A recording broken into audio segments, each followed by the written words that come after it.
À l'heure où tout va vite, où une information nouvelle chasse l'autre, il est toujours intéressant de se replonger dans les archives du temps jadis. Bonjour, je suis Denis Dupont et je m'égare souvent dans les anciennes éditions de l'Indépendant. Les surprises ne manquent pas. Suivez-moi, je vais vous parler d'un temps. Connaissez-vous le nom de Ève Lavallière? Non, certainement pas. Et pourtant, elle fut une star au début du XXe siècle, au même titre que Sarah Bernhardt. Pourtant, son nom est aujourd'hui tombé dans l'oubli. On ignore aussi qu'une partie de son enfance s'est déroulée à Perpignan. Un article de l'Indépendant du 7 janvier 1968 nous parle de cette tragédienne ambiguë qui a terminé sa vie dans le dénouement le plus total au sein du tiers-ordre franciscain. Eugène Marie Pascaline Fenoglio est née à Toulon le 1er avril 1866 d'un père tailleur de profession, buveur, coureur et brutal aussi, et d'une mère terrorisée, Albanie Odonnet, originaire de Perpignan.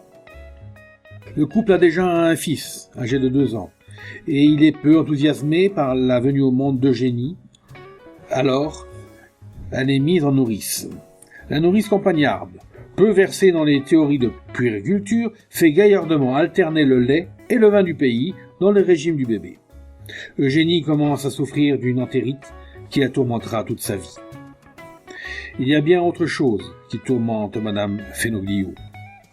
Au fur et à mesure que passent les années, les scènes de violence auxquelles se livre son mari deviennent de plus en plus véhémentes. Plusieurs fois déjà, Madame Fenoglio a dû en hâte venir se réfugier à Perpignan, en attendant que la crise soit passée. Un jour même, elle débarque avec sa fillette, alors âgée de 10 ans, chez sa marraine, Madame Garnier, rue Saint-Sauveur, dans l'intention de ne jamais plus revoir ni Toulon, ni son époux. La petite Eugénie est confiée à l'institution du Bon Pasteur, que dirige les sœurs Guinard, pour y compléter des études jusque-là fort sommaires et y préparer sa première communion. Son séjour dans l'austère institution semble avoir été un peu agité. La gamine est en effet espiègle et adore distraire ses compagnes en se livrant à des pantomimes et en improvisant des scénettes, voire même en dansant. C'est mal vu dans la maison, mais innocent. Cependant, M. Fenoglio, père, rejoint, repentant, sa famille à Perpignan. Il a trouvé une place de coupeur aux 100 000 paletots. La vie de famille se stabilise tant bien que mal. La fillette quitte l'institution à 12 ans et demi et commence un apprentissage de modiste. Les bonnes intentions du père ne tiennent pas longtemps. En 1883, Madame Fenoglio et sa fille se replient une fois de plus sur Perpignan pour fuir le terrible personnage. Elle s'installe rue Fontaine-Neuve. Le fils aîné, lui, s'est engagé dans la marine. Le 16 mars 1884, c'est le drame. Fenoglio arrive, déjeune avec sa femme et sa fille, et, au dessert, tire 2 balles de pistolet au visage de sa femme, braque son arme sur la jeune fille pétrifiée devant la fenêtre, hausse ses épaules et se fait sauter la cervelle.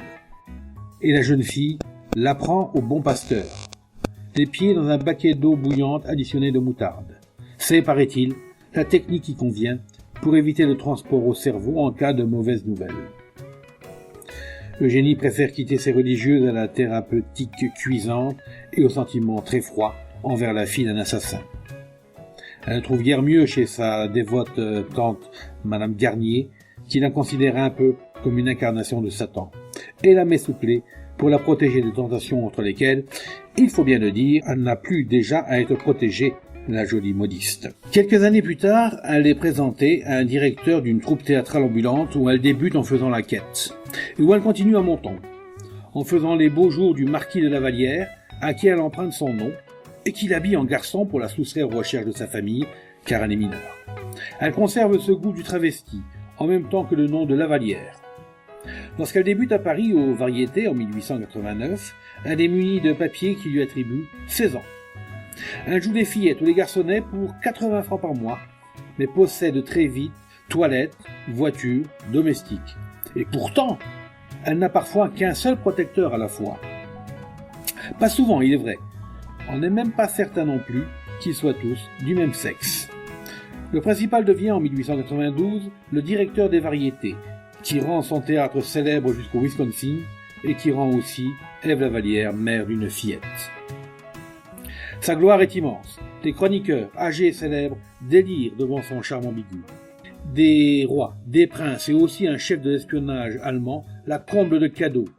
Les œuvres en faveur aux variétés s'appellent Le Vieux Marcheur, Le Pompier de service et autres titres d'un goût aussi relevé, n'empêchent nullement Ève Lavallière d'écraser sur les planches et à la ville tous les monstres sacrés de son temps. L'ambiguïté de son allure et de sa voix, en un temps où les femmes plantureuses et ultra-féminines sont les vedettes, n'explique tout de même pas tout.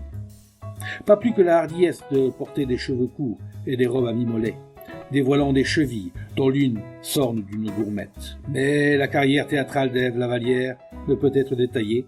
Elle se résume d'ailleurs en une suite ininterrompue de triomphes dont tous les rôles les plus divers, y compris celui de Napoléon, entre 1892 et 1917.